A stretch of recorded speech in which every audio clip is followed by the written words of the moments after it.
எல்லாருக்கும் வணக்கம். நான் தான் உங்க விமல் வர்மன் பேசுறேன்.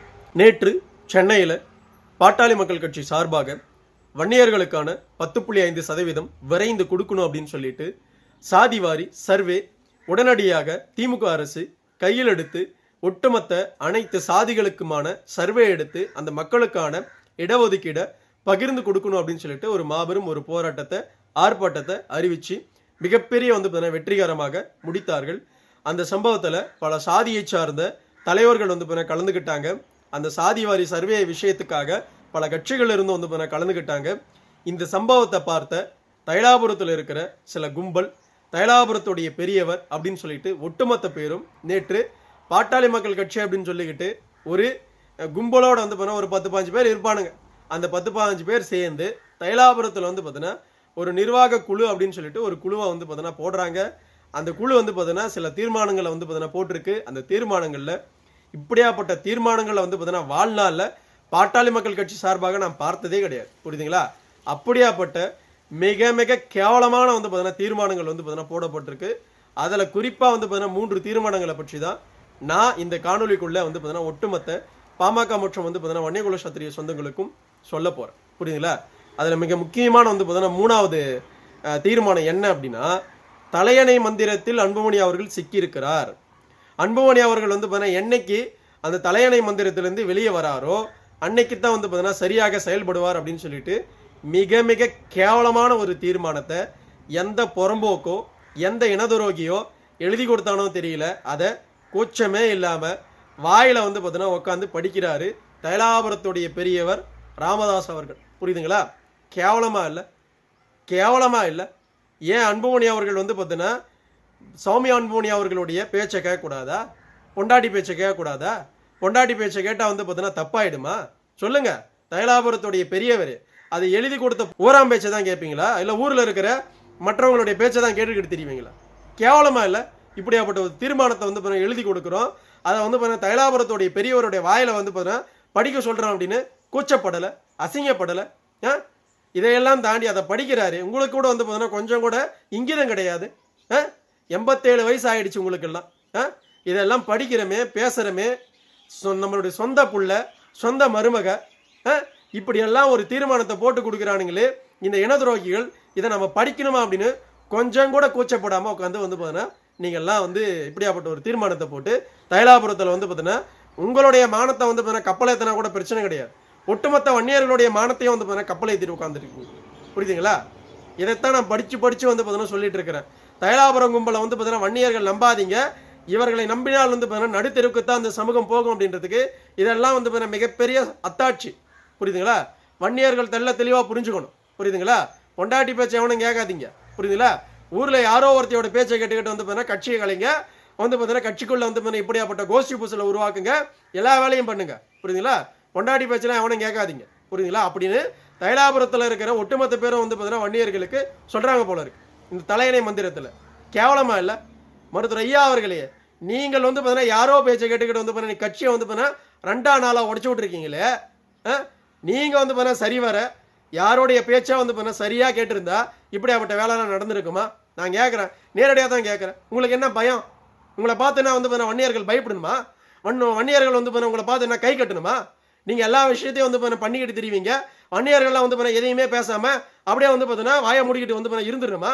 உங்களுக்கு என்ன அந்த சமூகம் பயந்துக்கிட்டு கூல கும்பிடு போடணுமா? இந்த வன்னியர் சமூகம் அடிமை நினச்சிட்டு இருக்கீங்களா? நான் கேட்குறேன். நான் என்னங்க, நாமளும் பொறுத்து போகிற பெத்த பிள்ளைய மருமக, இப்படியாப்பட்ட மருமக அடிச்சிருக்கலாம். தைலாபுரத்தில் இருக்கிற பெரியவர் எந்த ஜென்மத்தில் புண்ணியம் பண்ணியிருக்கணும். புரியுதுங்களா? மகாலட்சுமி மாதிரி ஒரு மருமகளை சம்பாரிச்சு அந்த மருமகளை இவ்வளவு கேவலமான முறையில் ஒரு தீர்மானம் போடுற அளவுக்கு நீங்கள்லாம் போயிருக்கீங்களா?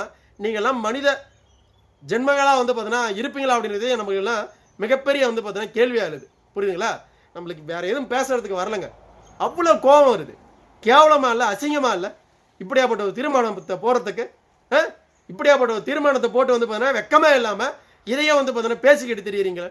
தைலாபுரத்தில் இருக்கிற இந்த 1ஆம் நம்பர் இனதுரோகிங்களா? உங்கள் வீட்டில் உங்கள் பொண்டாட்டி பேச்செல்லாம் நீங்கள் எவனுமே கேட்க மாட்டீங்களாடா? ஏன்னா கேவலமா இல்லை உங்களுக்கெல்லாம்? இப்படியாப்பட்ட ஒரு தீர்மானத்தை போகிறதுக்கு போது அசிங்கமாக இருக்கு, கேவலமாக இருக்கு. புரியுதுங்களா? இதை ஒட்டுமொத்த வந்து பார்த்தீங்கன்னா வன்னியர் சமூகத்தில் பிறந்த பெண்களும் வந்து பார்த்தீங்கன்னா தைலாபுரத்தை காரி மொழியணும். இந்த தீர்மானத்தை போட்டிருக்காங்க தெரியுமா? காரி மொழியணும் வந்து பார்த்தீங்கன்னா இப்படியாப்பட்ட ஒரு தீர்மானத்தை போட்டதுக்கு நீங்கள் எல்லாம் வந்து பார்த்தீங்கன்னா வெக்கப்படணும் அப்படின்னு ஒட்டுமொத்த வந்து பார்த்தீங்கன்னா வன்னியகுல சத்திரிய சமூகத்தில் இருக்கிற பாட்டாளி மக்கள் கட்சியில் இருக்கிற ஒட்டுமொத்த பெண்களுமே வந்து பார்த்தீங்கன்னா காரி வந்து பார்த்தீங்கன்னா உமிழணும். யார?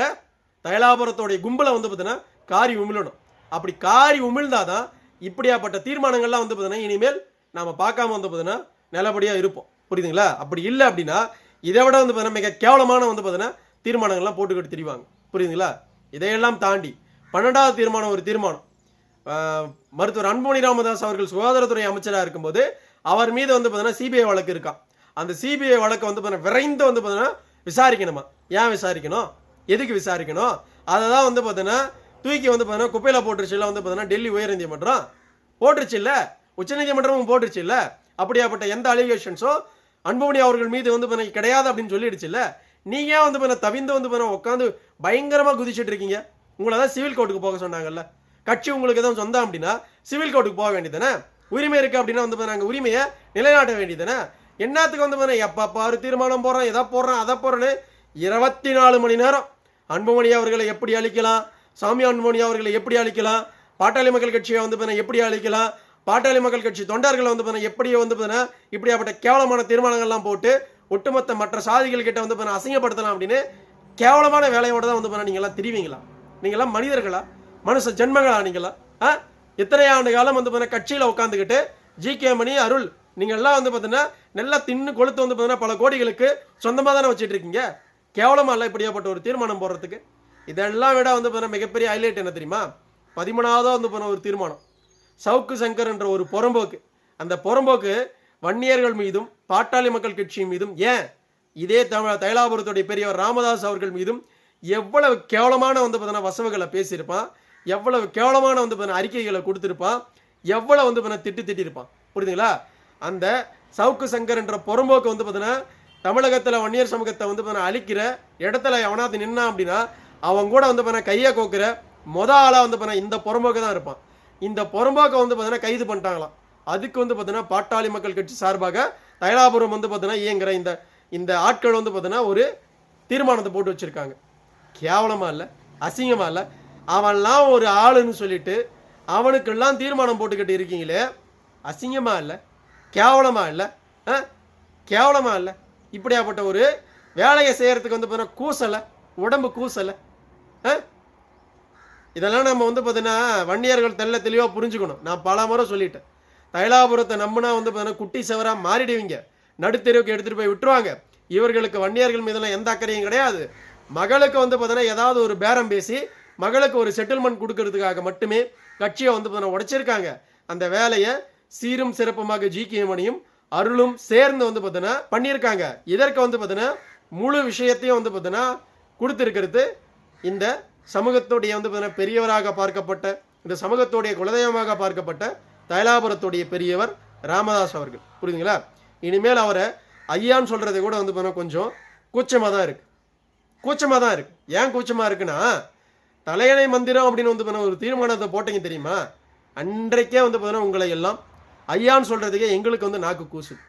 வன்னியர்கள் நாங்கள்லாம் மானஸ்தர்கள். புரியுதுங்களா? மானத்தோட வாழ்மையை ஒழிய இப்படியாப்பட்ட ஒரு கேவலமான ஒரு பொழப்பை வந்து பொழைக்க மாட்டோம். புரியுதுங்களா? பொண்டாட்டி பேச்சை கேட்கறதெல்லாம் உங்களுக்கு தலையணை மந்திரத்தில் வருது அப்படின்னா, பொண்டாட்டி பேச்சை கேட்காத வந்து பார்த்தீங்கன்னா ஆட்கள் எல்லாம் மாலையும் கழுத்துமா நின்னீங்களே யாரோ ஒரு பெண்ணோட, அதுக்கு பேர் என்ன, அதுக்கு என்ன மந்திரம்னு வைக்கலாம் சொல்லுங்க? நீங்களே சொல்லுங்க, நாங்களும் வந்து கேட்டு தெரிஞ்சுக்க. கேவலமா இல்லை? அசிங்கமா இல்லை? ரொம்ப ரொம்ப வந்து பார்த்தீங்கன்னா அசிங்கமான விஷயமா இருக்கு. புரியுதுங்களா? வன்னியர்கள் தெல்ல தெளிவாக புரிஞ்சுக்குங்க. புரியுதுங்களா? மானம், ரோசம், சூடு, சொரணை, புரியுதுங்களா? வன்னியர் சமூகத்தை பற்றிய துளியும் அக்கறை இல்லாத ஆட்கள் மட்டும்தான் இந்த தைலாபுரம் கும்பலை நம்பிக்கிட்டு வந்து பார்த்தீங்கன்னா அங்கே போய் உட்காந்துக்கிட்டு இதையாவது வேலை பார்த்துட்டு இருப்பானு. புரியுதுங்களா? மானத்தோட ரோஷத்தோடு இருக்கிற வன்னியர்கள் தெள்ள தெளிவாக இருங்க. பாட்டாளி மக்கள் கட்சியை சார்ந்தவர்கள் தெள்ள தெளிவாக இருங்க. நாம் நிற்க வேண்டிய இடம் அப்படின்றது அன்புமணி அவர்கள் தான். புரியுதுங்களா? தொடர்ந்து நம்ம சொல்லிட்டு இருக்கிறதுக்கான காரணமே இதுதான். கடந்த 3-4 மாதங்களாம தொடர்ச்சியாக நம்ம மக்களுக்கு சொல்லிக்கிட்டே இருக்கேன். விமல்வர்மன் நான் மட்டும்தான் சொல்லிட்டு இருக்கேன். எல்லாரும் பயப்படுறாங்க. என்னங்க பயப்படணும்? என்ன தைலாபுரத்தில் இருக்கிற பெரியவர் வந்து பார்த்தீங்கன்னா என்ன கடவுளா? பயந்துன்னு வந்து பார்த்தீங்கன்னா உட்காந்துட்டு இருக்கிறதுக்கு இஷ்டத்துக்கு வந்து பார்த்தீங்கன்னா பண்ணுவார். வன்னியர் சமூகத்தோடைய வந்து பார்த்தீங்கன்னா பெண்களை வந்து பார்த்தீங்கன்னா கொச்சைப்படுத்துற மாதிரி சொந்த மருமகளை வந்து பார்த்தீங்கன்னா கொச்சைப்படுத்துறாரு. அதெல்லாம் பார்த்துக்கிட்டு வந்து பார்த்தீங்கன்னா கம்முன்னு போகணுமா? மகாலட்சுமி மாதிரி வந்து பார்த்தீங்கன்னா ஒரு மருமக, அந்த மருமகளை வந்து பார்த்தீங்கன்னா இவ்வளவு தூரம் வந்து பார்த்தீங்கன்னா கேவலப்படுத்திக்கிட்டு, சொந்த மகனை வந்து பார்த்தீங்கன்னா கேவலப்படுத்திக்கிட்டு, அசிங்கப்படுத்திக்கிட்டு, இப்படியாப்பட்ட ஒரு வேலையை செய்யறதுக்கு வந்து பார்த்தீங்கன்னா நம்ம வந்து ஏன் வந்து பார்த்தீங்கன்னா பயப்பட கேள்வி கேட்கறதுக்கு? கேள்வி கேளுங்க, யாருக்கும் பயப்படாதீங்க. புரியுதுங்களா? யாரும் வந்து பார்த்தீங்கன்னா வன்னியர்களுக்கு படி அளக்கல. தைலாபுரத்தில் உட்காந்துருக்கிறவரெல்லாம் ஒன்றும் படி அளக்கல. புரியுதுங்களா? அவரை பார்த்து வந்து பார்த்தீங்கன்னா பை பண்ணோம், ஐயோ அப்படின்லாம் விட்டுருங்க, தூக்கி வந்து பார்த்தீங்கன்னா போடுங்க. புரியுதுங்களா? இப்படியாப்பட்ட ஆட்களுக்கும் இப்படியாப்பட்ட மனிதர்களுக்கெல்லாம் வந்து பார்த்தீங்கன்னா வன்னியர்கள் எந்த காலத்திலையும் தலை சாய்த்து போக மாட்டோம். புரியுதுங்களா? தர்மம் எதுவோ அதுக்கு பின்னாடி தான் நிற்க முடியும். புரியுதுங்களா? சரி எதுவோ அதுக்கு பின்னாடி தான் நிற்க முடியும். புரியுதுங்களா? இப்படியாப்பட்ட வேலைகளை செஞ்சுக்கிட்டு நம்ம வீட்டு பெண்களை வந்து பார்த்தீங்கன்னா அசிங்கப்படுத்திக்கிட்டு அதுக்கு தீர்மானங்களை போட்டுக்கிட்டு தெரியுற இந்த கூட்டத்தை வந்து பார்த்தீங்கன்னா வன்னியர்கள் வந்து முற்று முதலமாக வந்து பார்த்தீங்கன்னா கை கழுவணும். புரியுதுங்களா? வன்னியர்களுக்கு புத்தி இருந்தா, சூடு சொரணை இருந்தா இதை செய்வீங்க அப்படின்னு நினைக்கிறேன். நான் செஞ்சுட்டேன். 4-5 மாதங்களுக்கு முன்னாடியே வந்து பார்த்தீங்கன்னா கை கழுவிட்டேன். புரியுதுங்களா?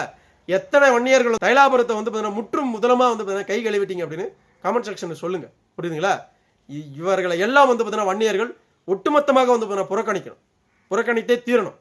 தைலாபுரத்தில் இருக்கிற ஒவ்வொரு வந்து பார்த்தீங்கன்னா ஆட்களையும் வன்னியர்கள் கண்டிப்பாக புறக்கணிக்கும். பாட்டாளி மக்கள் கட்சியை சார்ந்தவர்கள் புறக்கணிக்கும். புரியுதுங்களா? இதே வன்னியர்கள் பாட்டாளி மக்கள் கட்சி சார்ந்தவர்கள் புத்தியில் வச்சுக்கோங்க. நன்றி, வணக்கம், வாழ்க வளர்க வன்னிய பெருங்குளம், வாழ்க வளர்க.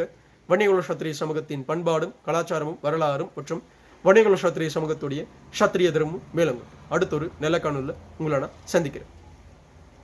உன்னுடைய பேர் சுத்தமான பள்ளி பையன், சுத்தமான பள்ளி பையனா